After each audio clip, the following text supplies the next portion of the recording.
హైదరాబాద్ కోటిలోని Osmania medical college వద్ద junior డాక్టర్లకు గంజాయి విక్రయిస్తున్నట్టు ఓ పాత నేరస్తుడిని Telangana state anti narcotics bureau Sultan Bazar పోలీసులు రైడ్స్ చేసి రెడ్ హ్యాండెడ్ గా పట్టుకున్నారు. గంజాయి ఫ్లెడర్ సురేష్ సింగ్ పై గతంలో 5 కేసులు నమోదైనట్లు పోలీసులు తెలిపారు.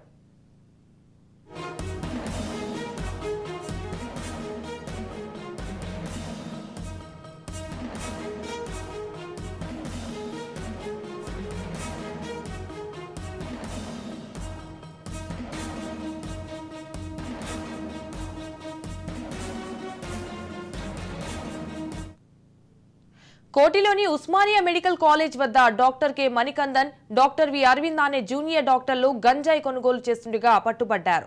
టెస్ట్ లో పాజిటివ్ రావడంతో వారిపై పోలీసులు కేసు నమోదు చేశారు. వారి నుండి 80 గ్రాముల గంజాయి, 2 మొబైల్ ఫోన్స్ స్వాధీనం చేసుకున్నారు. 2 జూనియర్ డాక్టర్స్ తో పాటు గంజాయి పెడ్లర్ ను పోలీసులు అరెస్ట్ చేసి రిమాండ్ కు తరలించారు.